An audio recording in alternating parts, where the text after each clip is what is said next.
স্বাধীনতার ৫৫ বছর পর দেশের ২০ কোটি মানুষের কাছে প্রশ্ন, বলুন তো বাংলাদেশ কেন স্বাধীন হয়েছিল? পাকিস্তানিরা আমাদের উপর অনেক অত্যাচার নির্যাতন করেছিল, তাই কি নির্যাতন করেছিল আপনি কি জানেন? ২১শে ফেব্রুয়ারিতে মোট কতজন মানুষ মারা গিয়েছিল? সালাম, রফিক, বরকত, জব্বার সহ সর্বোচ্চ ৭ জনের বেশি নাম কোথাও দেখাতে পারবেন না। ১৯৬৯-এর পুরো গণ অভ্যুত্থানে আমানুল্লাহ মোহাম্মদ আসাদুজ্জামান ওরফে আসাদ, মতিউর রহমান মল্লিক, ডক্টর শামসুজ্জোহা সহ সর্বোচ্চ ৫ জনের নাম বলতে পারবেন। যদিও উইকিপিডিয়া সহ বিভিন্ন জায়গায় বলা হয়ে থাকে ৫২ সালের ভাষা আন্দোলনে ৩৯ জন আর ৬৯-এর গণ অভ্যুত্থানে মোট ৬১ জন মারা গিয়েছিল। কিন্তু এই ৩৯ কিংবা ১০০ জনের নামের তালিকা আজ পর্যন্ত কোথাও প্রকাশ করতে পারেনি। ১৯৭১ সালে ভারত পাকিস্তান যুদ্ধের আগ পর্যন্ত এটাই ছিল পশ্চিম পাকিস্তানি শাসকদের হাতে পূর্ব পাকিস্তানের মৃত্যুর মোট সংখ্যা। পাকিস্তানের ব্যাপারে আমাদের যে ইতিহাস শেখানো হয়েছে তার পুরোটাই যে মিথ্যে তার প্রমাণ আমাদের চোখের সামনে আছে। পাকিস্তানি শাসকদের বিরুদ্ধে সব সময় একটি অভিযোগ করা হয়, পশ্চিম পাকিস্তানিরা নাকি আমাদের চরম বঞ্চিত করেছে আর ভারত আমাদেরকে স্বাধীনতা এনে দিয়েছে। যে কারণে ভারতের প্রতি আমাদের সারা জীবন কৃতজ্ঞ থাকতে হবে আর পাকিস্তানকে কাছেই ভিড়তে দেওয়া যাবে না, কারণ তারা আমাদের চিরশত্রু। অথচ রাজনৈতিক কামড়াকামড়িতে দুই পাকিস্তান আলাদা হবার পর থেকে দুই পাকিস্তানেরই ক্ষতি হয়েছে। পশ্চিম পাকিস্তানের অর্থনৈতিক ক্ষতি হলেও বাংলাদেশের আমছালা দুটোই গিয়েছে, আর মাঝখানে লাভবান হয়েছে ভারত। ১৯৭১-এর কথিত স্বাধীনতার পর থেকে আমরা হয়েছি পরাধীন। ওদিকে পশ্চিম পাকিস্তান বীরের মতো লড়াই করে যাচ্ছে চোখে চোখ রেখে। সামরিক শক্তির দিক থেকে পাকিস্তানের অবস্থান পৃথিবীতে এখন ১২তম, যেখানে বাংলাদেশের অবস্থান ৪০-এর কাছাকাছি। বাংলাদেশের কথিত স্বাধীনতার ৫৫ বছর পার হয়েছে। পাকিস্তান থেকে আলাদা হয়ে বাংলাদেশ শুধু দুই জায়গায় এগিয়েছে, এক তৈরি পোশাক খাত আর বিদেশে শ্রমিক রপ্তানি। এই দুই খাতের মাধ্যমেই পৃথিবীতে আমরা কামলার জাতি হিসেবে খ্যাতি পেয়েছি। অথচ ৫৫ বছর আগে পশ্চিম পাকিস্তানি শাসকেরা আমাদের পূর্ব পাকিস্তানে যে শিল্প বিপ্লব ঘটিয়ে গিয়েছিল তা শুনলে এই প্রজন্মের কাছে অলৌকিক মনে হবে।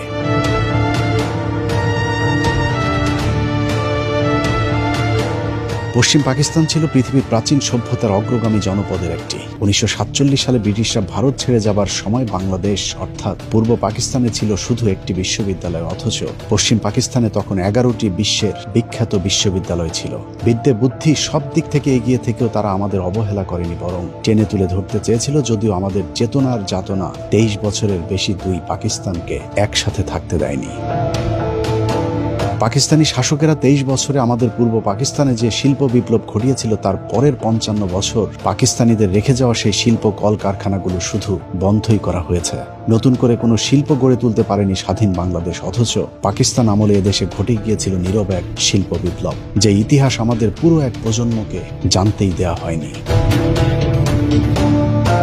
বাংলাদেশের পাটকে পাকিস্তান আমলে বলা হতো সোনালী আঁশ, কিন্তু পাটের স্বর্ণযুগ এমনিতেই আসেনি। পাকিস্তানি শাসকদের পরিকল্পনায় বাংলাদেশে গড়ে তোলা হয়েছিল আদমজি জুট মিল। শুনলে অবাক হবে, নারায়ণগঞ্জ শহরে অবস্থিত আদমজি জুট মিলটি তৎকালীন পৃথিবীর বৃহত্তম পাটকল ছিল। ১৯৫০ সালে প্রতিষ্ঠিত আদমজি জুট মিলটি তৎকালীন পশ্চিম পাকিস্তানের বাওয়া পাটকলের আদলে তৈরি করা হয়েছিল, যেখানে উৎপাদিত উন্নত মানের পাটজাত দ্রব্য সারা পৃথিবীতে রপ্তানি করা হতো। বিশেষ করে ইউরোপের দেশগুলোতে পাকিস্তানের পাটজাত দ্রব্যের ব্যাপক চাহিদা ছিল। স্কটল্যান্ডের ড্যান্ডি শহরের নাম অনুসারে আদমজি জুট মিলকে প্রাচ্যের ড্যান্ডি বলা হতো। সেই প্রতিষ্ঠিত শিল্পটি কথিত দেশ স্বাধীন হবার পর শেখ মুজিবের পরিবারের লুটপাটে ধ্বংস হয়ে গিয়েছে। বাংলাদেশ বর্তমানে শতভাগ কাগজ আমদানি করলেও ৫৫ বছর আগে আমরা কাগজ রপ্তানি করতাম। ১৯৫৩ সালে পাকিস্তান শিল্প উন্নয়ন সংস্থা রাঙামাটি জেলার কাপ্তাই উপজেলার চন্দ্রঘোনায় কর্ণফুলী পেপার মিল প্রতিষ্ঠা করে। তৎকালীন সময়ে এশিয়ার সর্ববৃহৎ কাগজ প্রস্তুতকারক প্রতিষ্ঠান ছিল এটি, যেখানে মোট ৩০,০০০ শ্রমিক কাজ করত। ১৯৫৯ সালে খুলনার খালিশপুরে খুলনা নিউজপ্রিন্ট মিলস লিমিটেড প্রতিষ্ঠা করে পাকিস্তান সরকার। দেশের সর্ববৃহৎ এই নিউজপ্রিন্ট কাগজ মিলটিতে বছরে ৫০,০০০ মেট্রিক টন কাগজ উৎপাদিত হতো। দেশ স্বাধীন হবার পর সেই মিলটিও বন্ধ করে দেওয়া হয়। এছাড়া ১৯৫০ সালে ঢাকা জুট মিলস, একই বছরে খুলনা জুট মিলস, ১৯৫৩ সালে চট্টগ্রামের আমিন জুট মিলস এবং কর্ণফুলী রেয়ন মিল, চন্দ্রঘোনা পেপার মিল, প্রগতি ইন্ডাস্ট্রিজ, ইস্পাহানি কটন মিলস এবং ১৯৬৮ সালে বাংলাদেশের একমাত্র তেল শোধনাগার ইস্টার্ন রিফাইনারিও বাংলাদেশের উপর নির্যাতনকারী পশ্চিম পাকিস্তানিরাই তৈরি করেছিল। ৫৫ বছরে আর একটিও তেল শোধনাগার তৈরি করতে পারেনি কথিত স্বাধীন দেশের সরকার। পূর্ব পাকিস্তানের বিদ্যুতের চাহিদা পূরণে কাপ্তাই জলবিদ্যুৎ, কর্ণফুলী বিদ্যুৎ উৎপাদন কেন্দ্র, শাহজিবাজার বিদ্যুৎ উৎপাদন কেন্দ্র, আশুগঞ্জ বিদ্যুৎ উৎপাদন কেন্দ্র প্রতিষ্ঠান করে পাকিস্তান সরকার। পূর্ব পাকিস্তান এক মহাশিল্প বিপ্লবের দিকে এগিয়ে যাচ্ছিল। শিল্পায়নে লকি East Pakistan industries development corporation প্রতিষ্ঠা করা হয়। চট্টগ্রাম বন্দরটি মোঘল আমলের কার্যক্রম চালু হলেও এর মূল অবকাঠামো এবং আধুনিকায়নের কাজ করে পাকিস্তান সরকার। 1960 সালে চট্টগ্রাম বন্দর কমিশনারকে চট্টগ্রাম বন্দর ট্রাস্ট হিসাবে মর্যাদা দেওয়া হয়। এছাড়া মংলা সমুদ্র বন্দর, Gazipur machine tools factory, Gazipur সমরাস্ত্র কারখানা, তেজগাঁ শিল্প এলাকা, হাজারীবাগ ট্যানারি শিল্পাঞ্চল, খুলনার খালিশপুর শিল্প এলাকা, চিটাগাং ড্রাই ডক সবই করেছিল আমাদের উপর নির্যাতনকারী পশ্চিমা শাসক গোষ্ঠী। অনেক চেতনাধারীরা আবার বলে থাকে পূর্ব পাকিস্তানের মিল কল কারখানায় উপার্জিত অর্থ নাকি পশ্চিম পাকিস্তানিরা সব নিয়ে যেত, কিন্তু পূর্ব পাকিস্তানের কোনো উন্নয়ন তারা করত না।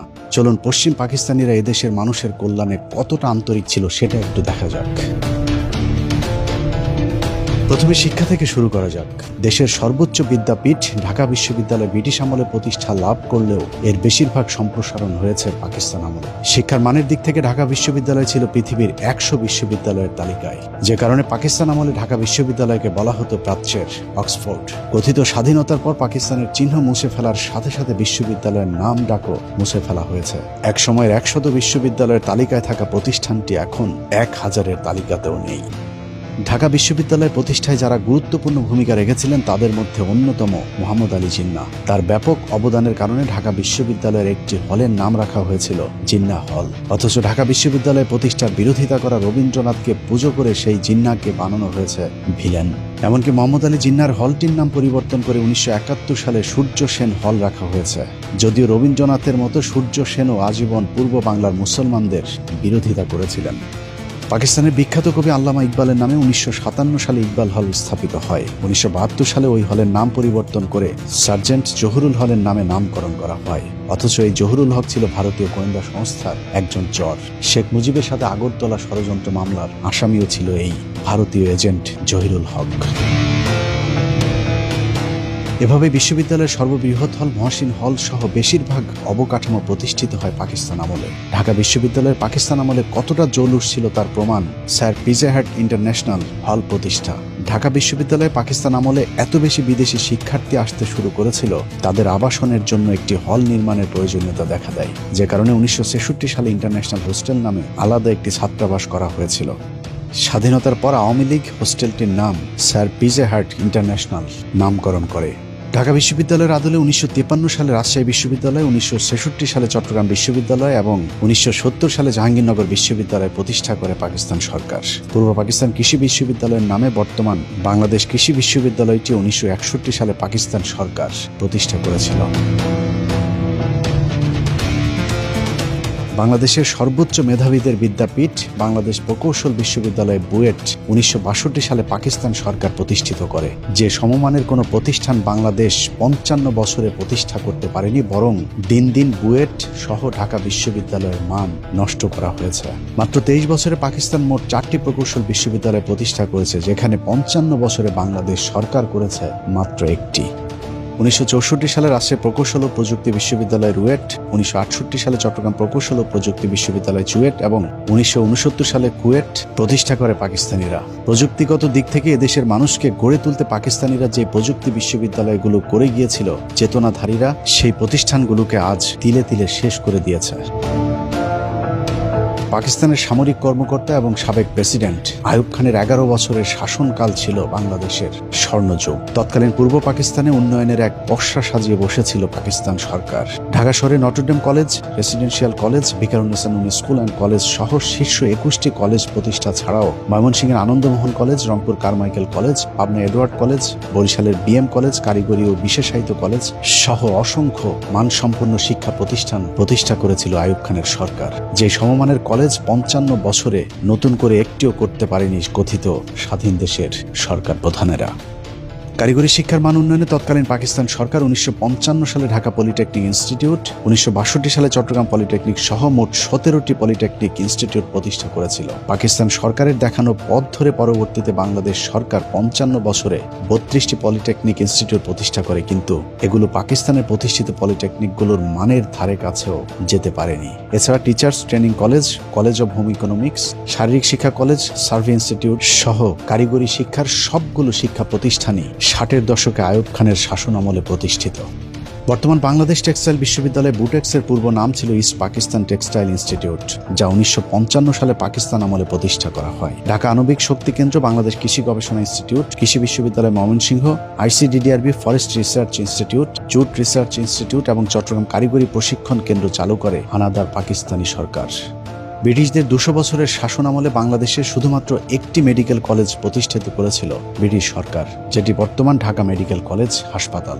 যদিও সে সময় এর কার্যক্রম ছিল অত্যন্ত সীমিত। পাকিস্তানের 23 বছরে পূর্ব পাকিস্তানের নাগরিকদের জন্য চিকিৎসা সেবায় ব্যাপক কর্মসূচি হাতে নিয়েছিল পাকিস্তান সরকার, যাদের অক্লান্ত পরিশ্রমে ঢাকা মেডিকেলের বর্তমান আধুনিক রূপ দেওয়া হয়। তাদের মধ্যে বেশিরভাগই পাকিস্তানি চিকিৎসাবিদ। এসব চিকিৎসকদের মধ্যে উল্লেখযোগ্য ফরেন্সিক মেডিসিনে doctor M Hossain, neurologist Muzaffar Khan, pharmacology বিভাগের প্রফেসর আলতাফ আহমেদ, প্যাথোলজি বিভাগে প্রফেসর আনোয়ার আলী এবং ডাক্তার কাজী আব্দুল খালেক, স্ত্রীরোগ ও প্রসূতিবিদ্যায় প্রফেসর হাবিবউদ্দিন আহমেদ ও প্রফেসর হুমায়া সাইদ, মেডিসিন বিভাগে অধ্যাপক নোয়াব আলী ও প্রফেসর মোহাম্মদ ইব্রাহিম, সার্জারি বিভাগে লেফটেন্যান্ট কর্নেল গিয়াসউদ্দিন এবং প্রফেসর আমির উদ্দিন প্রমুখ, যাদের সকলেই পাকিস্তানি চিকিৎসক ছিলেন। ঢাকা মেডিকেল ছাড়াও 1957 সালে চট্টগ্রাম মেডিকেল কলেজ, 1958 সালে রাজশাহী মেডিকেল কলেজ, 1962 সালে ময়মনসিংহ মেডিকেল কলেজ, একই বছর সিলেট মেডিকেল কলেজ এবং পরের বছর 1963 সালে স্যার সলিমুল্লাহ মেডিকেল কলেজ সবই পাকিস্তান সরকার প্রতিষ্ঠিত করেছিল। এছাড়া শেরেবাংলা মেডিকেল কলেজ প্রতিষ্ঠা করা হয় 1968 সালে, রংপুর মেডিকেল কলেজ প্রতিষ্ঠা করা হয় 1970 সালে, 1965 সালে institute of post graduate medical research বা IPGMR প্রতিষ্ঠা করে পাকিস্তান সরকার, বর্তমানে যেটিকে আমরা পিজি হাসপাতাল হিসেবে চিনি। 55 বছরে এই মানের কোনো পোস্ট গ্রাজুয়েট রিসার্চ ইনস্টিটিউট প্রতিষ্ঠা করতে পারেনি বাংলাদেশের সরকারেরা। কম্বাইন্ড মিলিটারি হসপিটাল বা CMH হাসপাতালের পূর্ব নাম ছিল পাকিস্তানের প্রেসিডেন্ট ইস্কান্দার মির্জা হাসপাতাল নামে। একইভাবে চট্টগ্রাম, বগুড়া, যশোর, কুমিল্লা, সিলেট, সাভার, ঘাটাইল, চট্টগ্রাম সহ সবখানেই নাম পরিবর্তন করে CMH রাখা হয়েছে, কিন্তু এর আসল কারিগর ছিল পাকিস্তান সরকার। অনেকে বলে থাকে সশস্ত্র বাহিনীর চাকরির ক্ষেত্রে পাকিস্তানকে বঞ্চিত করা হতো, কিন্তু বাস্তবতা হলো সুঠাম দেহের অধিকারী পাকিস্তানিদের জন্য ব্রিটিশ এবং জার্মানির আদলে অনেক আগে থেকে ক্যাডেট কলেজ প্রতিষ্ঠা করা হয়েছিল পশ্চিম পাকিস্তানে, কিন্তু পূর্ব পাকিস্তানে 1947 সালের আগ পর্যন্ত কোনো ক্যাডেট কলেজে ছিল না। পশ্চিম পাকিস্তানের সরকার সেই বৈষম্য দূর করতে 1958 সালে ফৌজদারহাট ক্যাডেট কলেজ, 1963 সালে ঝিনাইদহ ক্যাডেট কলেজ এবং মির্জাপুর ক্যাডেট কলেজ, সবশেষ 1965 সালে রাজশাহী ক্যাডেট কলেজ প্রতিষ্ঠা করেছিল পাকিস্তান সরকার, যাতে পূর্ব পাকিস্তানের নাগরিকেরাও সশস্ত্র বাহিনীতে যোগদানের জন্য দক্ষ হয়ে উঠতে পারে। এখনো পাকিস্তান সরকারের তৈরি করে দিয়ে যাওয়া সেই ক্যাডেট কলেজগুলোই বাংলাদেশ সেনাবাহিনীকে টিকিয়ে রেখেছে। এছাড়া দক্ষ নৌবাহিনী গড়ে তোলার লক্ষ্যে 1962 সালে প্রতিষ্ঠা করা হয় দ্য মার্কেন্টাইল মেরিন একাডেমি, বর্তমানে যার নাম বাংলাদেশ মেরিন একাডেমি। সেটি এখন পর্যন্ত দেশের নৌবাহিনীর প্রধান শক্তির উৎস। বাংলাদেশকে একটি আধুনিক ও শিল্পোন্নত পরিকল্পিত দেশ হিসেবে গড়ে তুলতে পাকিস্তান সরকার যা যা করা প্রয়োজন সবই শুরু করেছিল। ঢাকা শহরের গুলশান, বনানী, ধানমন্ডির মতো পরিকল্পিত আবাসিক এলাকাগুলো পাকিস্তান সরকারের পরিকল্পনায় করা। সম্প্রতি পূর্বাচল ও বসুন্ধরা আবাসিক এলাকা ছাড়া 71-এর পর এদেশের সরকার কোনো পরিকল্পিত আবাসন গড়ে তুলতে পারেনি। অবকাঠামোগত দিক থেকে বাংলাদেশের স্বর্ণযুগ ছিল পাকিস্তান আমল। ঢাকা চট্টগ্রাম, ঢাকা রাজশাহী, ঢাকা সিলেট, ঢাকা খুলনা সহ দেশের প্রায় সবকটি মহাসড়ক পাকিস্তান আমলে নির্মাণ করা হয়েছিল। এছাড়াও দেশের গুরুত্বপূর্ণ প্রায় সকল অবকাঠামোগুলো পাকিস্তান সরকারের করা। যেমন 1968 সালে চালু করা হয় কমলাপুর স্টেশন, যা তৎকালীন পৃথিবীর অন্যতম নির্মাণ শৈলীর একটি। শাসন ব্যবস্থায় সমতার লক্ষ্যে পাকিস্তান সরকার 1961 সালে জাতীয় সংসদ ভবনের নির্মাণ শুরু করে, যা এখনও আধুনিক স্থাপত্য হিসেবে বিবেচিত হয়। এছাড়া বাইতুল মোকাররম, ইসলামিক একাডেমি বা বর্তমান ইসলামিক ফাউন্ডেশন, মিরপুর চিড়িয়াখানা, কুর্মিটোলা বিমানবন্দর, বাংলা একাডেমি, রামপুরা টেলিভিশন ভবন, ঢাকা স্টেডিয়াম, ঢাকা জাদুঘর, হোটেল ইন্টারকন্টিনেন্টাল সহ বেশিরভাগ প্রতিষ্ঠানগুলো পাকিস্তান সরকারের হাত ধরে প্রতিষ্ঠিত। কথিত স্বাধীনতার পর শেখ পরিবার আর আওয়ামী লীগের দলীয়করণ আর লুটপাটে নতুন কোনো প্রতিষ্ঠান গড়তে পারেনি, বরং পাকিস্তানের রেখে যাওয়া প্রতিষ্ঠানগুলোকে ধ্বংস করে দেওয়া হয়েছে দিন দিন। বাংলাদেশ বেতার 1939 সালে ব্রিটিশ আমলে প্রতিষ্ঠিত হলেও রাজশাহী, চট্টগ্রাম, খুলনা, রংপুর, সিলেট বেতার কেন্দ্র প্রতিষ্ঠা করে পাকিস্তান সরকার। ঢাকা নিউ মার্কেট সহ সারা দেশের জেলা ও বিভাগীয় শহরগুলোতে নিউ মার্কেট গড়ে তোলার পরিকল্পনাও পাকিস্তান সরকারের। 1971-এর পর গেল 55 বছরে বাংলাদেশে যত উন্নয়ন হয়েছে, দুই পাকিস্তান একসাথে থাকলে এসব উন্নয়ন আরো 50 বছর আগে হতো।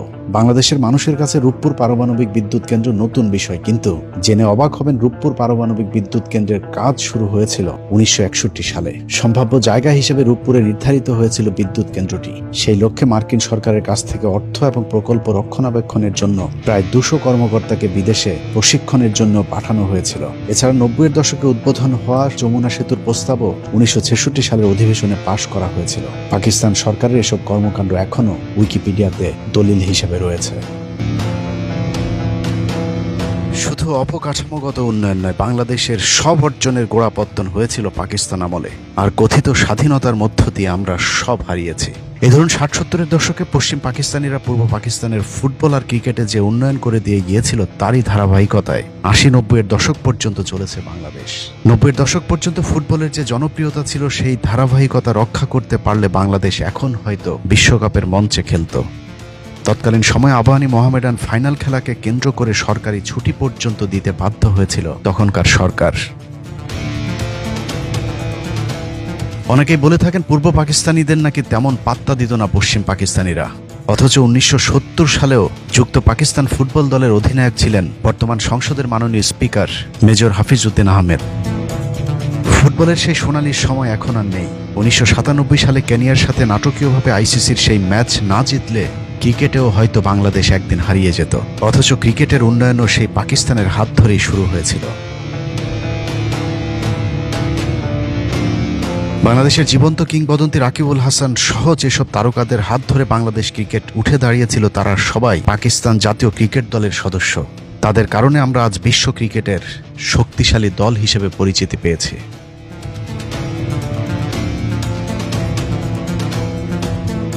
একই অবস্থা সংস্কৃতি অঙ্গনেও। বাংলাদেশ চলচ্চিত্রের যত নক্ষত্র সবই পাকিস্তানের তৈরি। तूने मुझे धोखा दिया है, मेरी मोहब्बत का मजाक उड़ाया। तेरी भोली भाली सूरत को देखकर मैंने ये समझा था कि तू जंगल का वो फूल है जिसे रात के होठों ने अब तक नहीं छुआ। लेकिन ये मेरी भूल थी, तू एक जहरीला कांटा निकली। ये सब तुम क्या बोल रहे हो बाबू?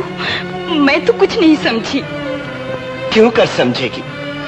तूने ना कहा था कि हम पहाड़न जब किसी को मन देते हैं तो फिर कभी वापस नहीं लेते। রাজ্জাক, শাবানা থেকে শুরু করে ববিতা, রুনা লায়লা, সাবিনা ইয়াসমিন সকলেই পাকিস্তান আমলে উঠে আসা শিল্পী।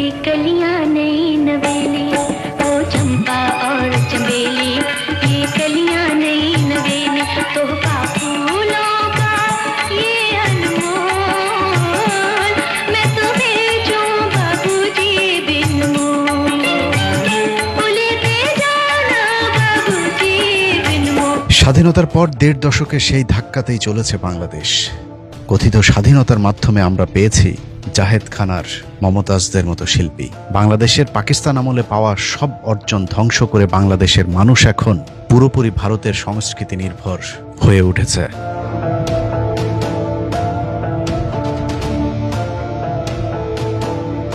এটাই আমাদের 23 বছরের বঞ্চনার ইতিহাস। এবার চলুন কথিত স্বাধীনতার 55 বছরে আমরা কতটুকু এগিয়েছি সেটা দেখা যাক।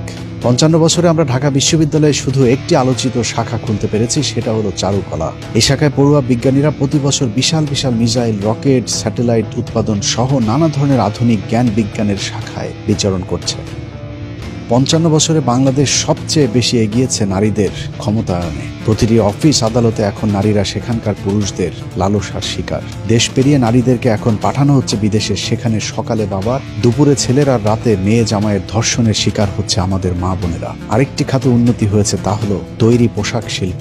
অন্যের সুতা, অন্যের কাপড়, অন্যের করা অর্ডার বাংলাদেশে এনে কাপড় তৈরির পর অন্যের কাছে পাঠিয়ে দিয়ে যে আয় রোজগার হয়, তা দিয়ে বাংলাদেশের কিছু গার্মেন্টস ব্যবসায়ীর পকেট ভারী হয়, কিন্তু দেশের কিংবা গার্মেন্টস শ্রমিকদের কোনো উন্নতি হয় না। ইদানিং টিকটক শিল্পের ব্যাপক বিস্তার ঘটেছে।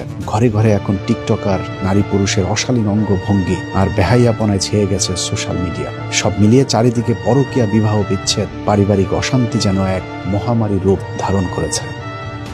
ভণ্ড রাজনীতিবিদদের বক্তৃতায় আমাদেরকে বীরের জাতি হিসেবে পরিচয় দিলেও সারা দুনিয়ায় আমাদেরকে বানিয়ে রাখা হয়েছে ভিখারির জাতি। কোথাও এই জাতিকে সম্মান দেওয়া হয় না। কথিত স্বাধীনতার পর সবচেয়ে বেশি লাভ যেটা হয়েছে তা হলো শেখ পরিবারের।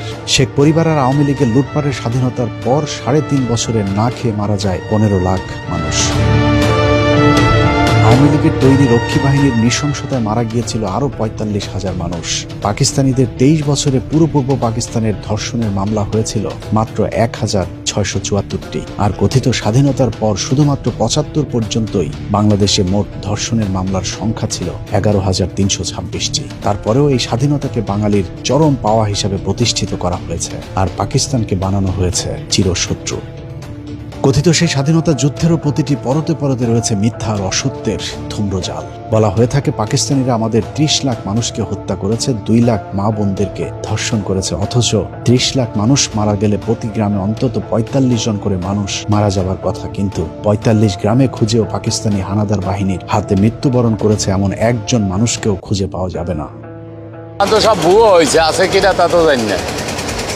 ওই যে মুক্তিযোদ্ধার ভাষায় হেলে না, আর কি বয়স হয়েছে, আরে ভাবে বীরাঙ্গনা বানাই, ওর নাম লো এইটা হেলে না। ওই যে মুক্তিযোদ্ধার চার দোকানদার যে মহিলা, ও কি বীরাঙ্গনা নেই? 71 সালে জন্ম হইতো হয়নি।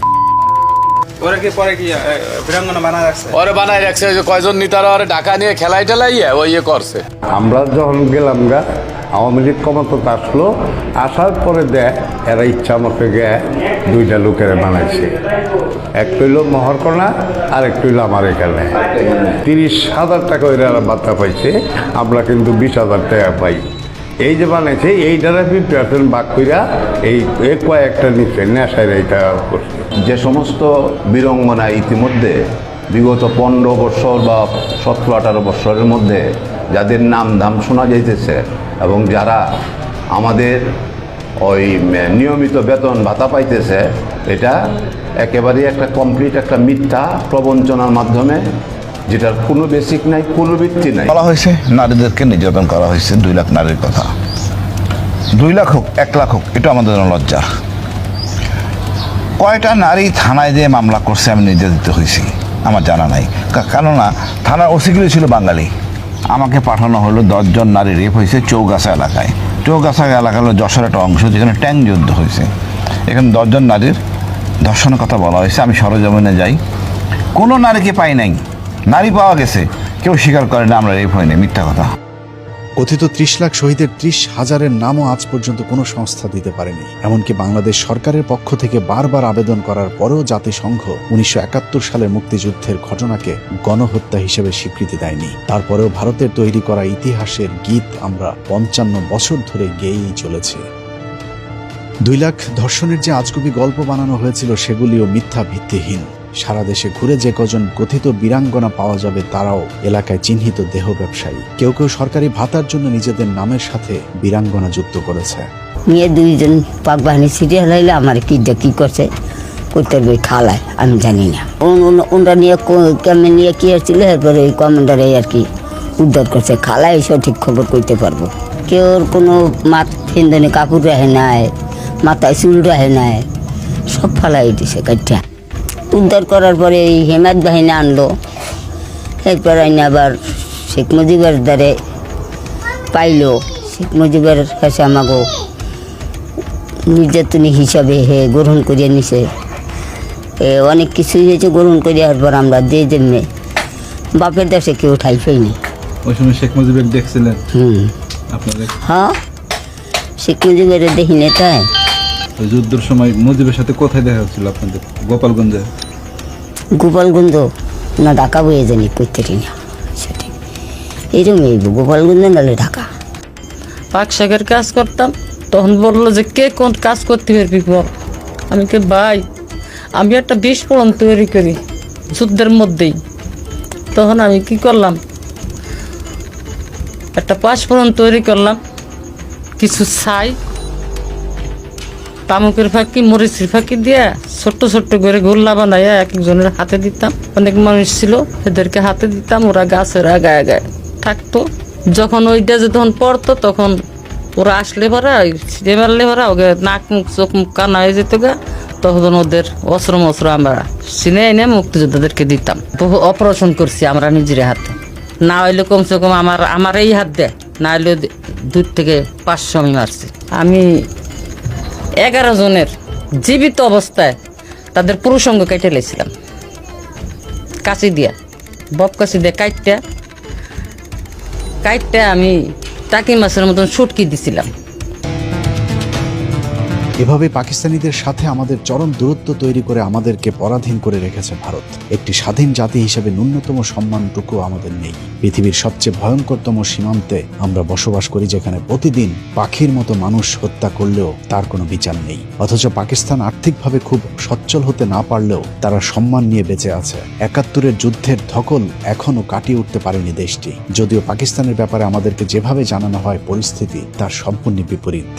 বাংলাদেশের মানুষকে, বিশেষ করে শাহরিয়ার কবির, বাংকার যোদ্ধা, জাফর ইকবালদের মতো কিছু প্রগতিশীলদেরকে যদি জিজ্ঞেস করা হয় পাকিস্তান সম্পর্কে 2-4 লাইন বলে যান, তাহলে তারা আপনার সামনে যে চিত্র তুলে ধরবে তা যদি সার সংক্ষেপ করা হয় তাহলে ঠিক এমন দাঁড়াবে। পাকিস্তান অত্যন্ত গরিব, পিছিয়ে পড়া একটি দেশ।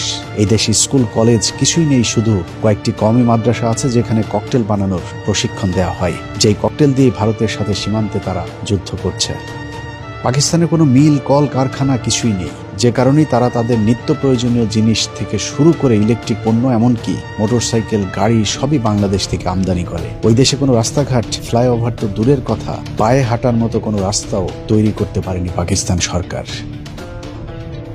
পাকিস্তানের নারীরা কাঁথা কম্বল গায়ে দিয়ে রাস্তায় বের হয়। লেখাপড়া, চাকরি বাকরি তো দূরের কথা, কোনো নারী রাস্তায় বের হলেই তার গলা কেটে ফেলে পাকিস্তানিরা। কিন্তু বাস্তবতা অন্যরকম। পাকিস্তান এখন পৃথিবীর অন্যতম পরাশক্তি। তারা নিজেরাই এখন ফাইটার জেট তৈরি করছে। মহাকাশেও আমেরিকা, চীনের সাথে তাল মিলিয়ে চলছে পাকিস্তান। ভারতের সাথে পাল্লা দিয়ে সামরিক খাতে বিশাল বিনিয়োগের কারণে অন্যান্য ক্ষেত্রে কিছুটা পিছিয়ে পড়লেও তাদের অবকাঠামোগত উন্নয়ন ঈর্ষণীয়। বিশাল বিশাল সেতু, সড়ক, মহাসড়ক, পর্যটন জোন, চীনের সাথে পৃথিবীর সবচেয়ে ব্যয়বহুল কারাকোরাম হাইওয়ে থেকে শুরু করে কি নেই এখন পাকিস্তানের। দক্ষিণ এশিয়ার সবচেয়ে পরিকল্পিত শহর পাকিস্তানের রাজধানী ইসলামাবাদ। পাকিস্তানের উত্তরাঞ্চলে অবস্থিত গিলগিট বালগিস্তানকে বলা হয় প্রাচ্যের সুইজারল্যান্ড। পাকিস্তানের এত সব সফলতার পরেও ভারতীয় মিডিয়ার দাপটে বিশ্বের বুকে কোন ঠাসা দেশটি। ভারতের অর্থে পাকিস্তানের ভেতরে বিভিন্ন সন্ত্রাসী সংগঠন ইসলামের নামে সন্ত্রাসবাদ চালিয়ে যাচ্ছে। পৃথিবীর কাছে পাকিস্তানকে উপস্থাপন করা হয়েছে এক সন্ত্রাসবাদী রাষ্ট্র হিসেবে, যে কারণে সারা বিশ্বে নেতিবাচক রূপে উপস্থাপিত হচ্ছে পাকিস্তান। সে একই কৌশল বাংলাদেশেও বাস্তবায়নের ষড়যন্ত্র চালিয়ে যাচ্ছে ভারত। এর আগে 5ই আগস্টের আগে কৃত্রিম জঙ্গি নাটক সাজিয়ে বাংলাদেশের মানুষকে হত্যা করেছে তারা। কিন্তু 5 তারিখের পর আওয়ামী লীগ নেই, জঙ্গিও নেই। পুরাতন কৌশলে সুবিধা করতে না পেরে তেহরিকি তালেবানের নামে ভারতীয় গোয়েন্দা সংস্থা নতুন খেলা শুরু করেছে, কিন্তু সেখানেও বাঁধ সেজেছে পাকিস্তান। ভারতীয় সেই ষড়যন্ত্রের হাত থেকে পাকিস্তান বাংলাদেশকে বাঁচিয়েছে, যে কারণে বাংলাদেশের আসন্ন বিপদ থেকে বাঁচার জন্য পাকিস্তানের সাথে এক হয়ে লড়তে হবে ভারতের বিরুদ্ধে। দুই পাকিস্তান একসাথে থাকার 23 বছরে পশ্চিম পাকিস্তানিরা আমাদের সাথে কি আচরণ করেছে সেটা শুরুতেই আলোচনা করা হয়েছে। তারপরেও যুক্তির খাতিরে মনে করুন পাকিস্তান আমাদের সাথে অনেক বৈষম্য করেছে, তারপরেও পাকিস্তানকে আমাদের দরকার, কারণ শত্রুর শত্রু সব সময় বন্ধু। পাকিস্তান বাংলাদেশকে সব ধরনের সামরিক সহযোগিতা দিতে প্রস্তুত। অতএব পাকিস্তানকে আমাদের বন্ধুর মতো পাশে চাই। যারা 71-এর অজুহাতে পাকিস্তানের সাথে বাংলাদেশের সম্পর্ক নষ্ট করতে চাইবে তারাই ভারতীয় আসল দালাল। তারা সব সময় চায় আমরা ভারতের মুখাপেক্ষী হয়ে থাকি। 71 সালের যুদ্ধকে বারবার টেনে এনে দুই পাকিস্তানের মধ্যে সম্পর্কের ফাটল ধরানো হয়। পাকিস্তানের মানুষ যখন পারমাণবিক শক্তি অর্জন করে মঙ্গল গ্রহে যাবার গবেষণা করছে, চেতনার বাংলাদেশ তখন মঙ্গল শোভাযাত্রা নিয়ে ব্যস্ত। অতএব সময় এসেছে সিদ্ধান্ত নেবার। মাথা উঁচু করে থাকতে চায় বাঙালি জাতি। পরাধীন হয়ে পৃথিবীর কোনো শক্তির কাছেই মাথা নত না করে সোজা হয়ে দাঁড়াতে চাই। আল্লাহ হাফেজ।